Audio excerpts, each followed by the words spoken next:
Good morning, family. How are we doing today? All right. Well, back talking about monkeys again. All right. It's funny how monkeys always lend themselves to these types of conversations. But this morning we back talking about monkeys. Okay. So there's a story, there's a piece called "Who's Got the Monkey," and that's what we're going to talk about this morning. Now, this story is about a supervisor, okay? And this supervisor, he comes to an organization, and when he gets there, there's a lot of issues. All right, sounds familiar? Yeah. But either way, the supervisor gets to the organization, there's a lot of issues there, and he starts to go in and he starts to take care of these issues. But as he starts to take care of these issues, he noticed the more issues he takes care of, the more issues present themselves. Now, as he's taking care of these issues and they're getting bigger, he says, well, you know what? There's not enough time in the day for me to take care of all of these issues. So I'm not having time to do the things that I need to do as a leader.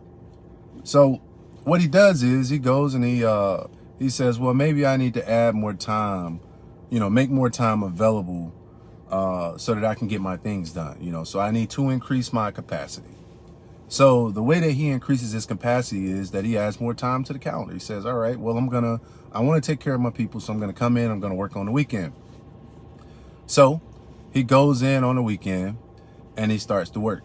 But as he goes in on the weekend, the people find out that he's working on the weekend. So eventually he comes in early on the weekend so he can go in and get everything knocked out and still have time to spend with his family. And once the people find out, they start coming to see him on the weekend. There's a line outside the door when he shows up. And the supervisor's like, oh my God, he's like, this isn't going to work. Period. It's not going to work. I'm getting burnt out. I want to help people, but this isn't the way. Now, let's talk about this monkey concept. The story's almost over, but let's talk about the monkey concept. So the monkey concept basically talks about how and we all know I don't like the term subordinate. All right. I don't like that term. I like teammates. But either way, we're going to talk about the supervisor and the subordinate role. Now, the monkey concept speaks to how a supervisor and a subordinate switches roles.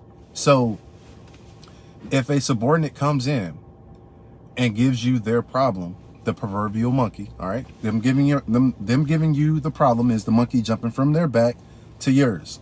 Now, the way that the roles switch is when the supervisor now becomes the subordinate, because the subordinate has to check on the supervisor to see if the problem, i.e. now the task, has been completed. So the roles have switched. And when, as supervisors, you take your subordinates' problems for yourself and you no longer allow them to fix those problems, you have just become the subordinate and they have become the supervisor. Now, with that said, this is what the supervisor did, because he got tired of his subordinates coming and just throwing their problems. And now look, I am by no means saying that we can't help our subordinates. Just stay with me and you'll see where I'm going here. So what would happen is they would come in the office and they would just give monkeys to the supervisor, give the monkeys to the supervisor, give them to the supervisor. And when they would leave, they no longer had monkeys. And this is why he ended up working on the weekend and having to increase his capacity.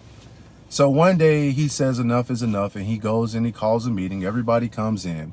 And when they come in, he says, well, here's the thing. I'm here to help you. I can help people who have problems. But if you don't have a problem, I can't help you. So therefore, as long as I work here, your problem will never become my problem, because I can't help people who don't have problems. Now, if you have problems, I can help you through it. But the way that I help you through it is by guiding you, not by taking on the problem and solving it for you. If I do that, you'll never grow. So therefore, from this point forward, your problem will never become my problem. Now, I know a lot of people are going to look at that and say, wow, that's cold-hearted, when actually it's not. What we're promoting is growth. We didn't say we would not help them. What we said is that we would not solve their problems for them. You don't make leaders by solving problems for them. We can remove roadblocks. We can ease friction points. We can do all of that type of stuff. But when you completely take a subordinate's problem away from them, they lose the ability to develop problem-solving skills. Okay? And I feel that this is what this piece spoke to. And that's why I'm talking about it today. First Sergeant Major Pang, I'm so sorry. She's a Sergeant Major now. She's in the medical corps. When I first told her that I was going to become a first sergeant, she gave me this piece. And the piece was about time management, and it was about management. So I'm going to do a piece on management over the next couple of weeks. I'll put it together and we're going to talk about it, because I don't believe we put enough stock into management and teaching management. We teach leadership, we absolutely do, but I don't believe we put enough stock into management. And I believe if we put more stock into management, then we could, possibly do things different and a little bit better.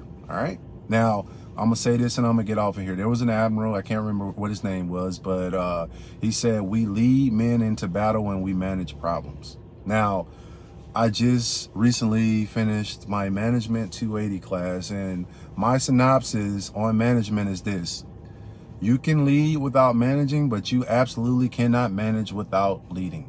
Okay? Because the 4 principles of management is planning, organizing, leading, and controlling. All right? And if we do those 4 things in that order, management becomes absolutely manageable. Okay? Now, with that being said, I'm gonna get off of here. I know I came to y'all a little late today.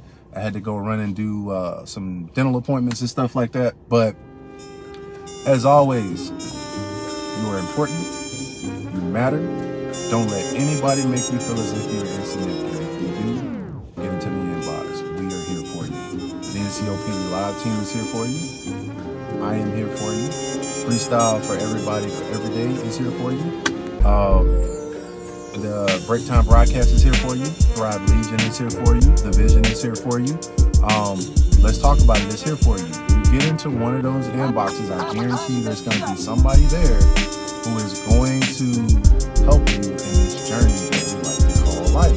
All right? We're here to help you out. All right? We're here to help you with that development. Like, right back to our point, not to take your problems away, but we're here to help you with the development and give you tools to be successful. All right? Now, with that being said, life is a choice. I'm depending on you to choose well. I love you all. Everybody have a blessed day, and I'll be talking to you soon. Signing out.